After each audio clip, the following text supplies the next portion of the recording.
Você já reparou que tem dias que simplesmente não são bons? Não aconteceu nada trágico, nada deu errado, mas tem algo te dizendo que você deveria estar melhor? Não é culpa de ninguém específico, é uma sensação no ar como se estar apenas normal já fosse insuficiente. Alguns chamam isso de positividade tóxica, outros chamam de cultura da performance emocional, mas eu gosto de chamar por outro nome: a síndrome da felicidade obrigatória.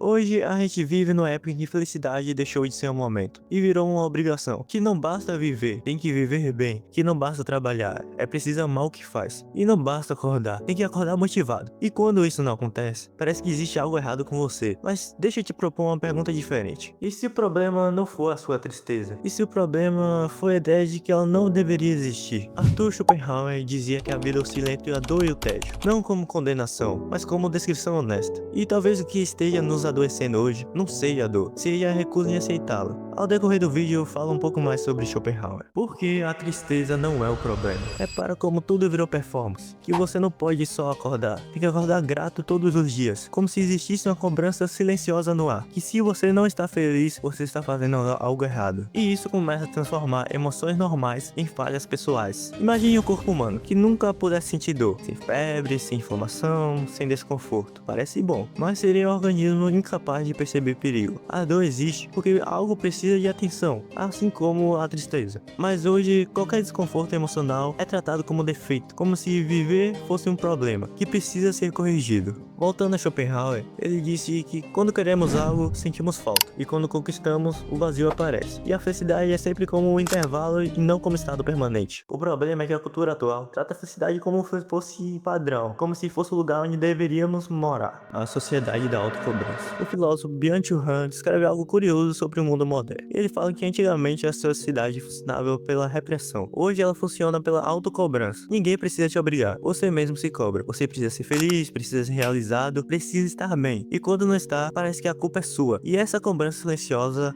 cansa. Quando a tristeza vira eu, você começa a escondê-la, com um sorriso falso no rosto. Você aprende a disfarçar, mas emoções não desaparecem, só porque você decide ignorá-las. Elas se acumulam, elas voltam e voltam pior. Às vezes elas voltam como irritação, como vazio ou como apatia. Não porque você falhou, mas porque você tentou viver, sem permitir metade das emoções humanas.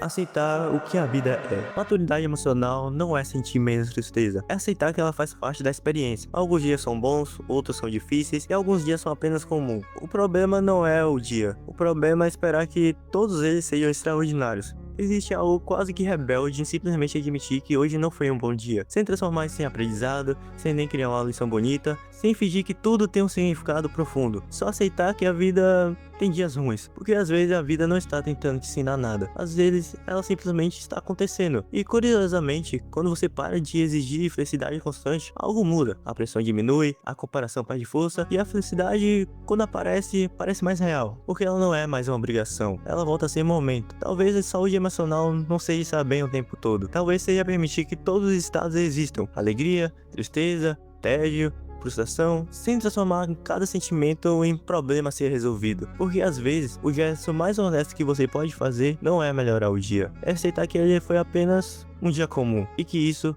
também faz parte da vida.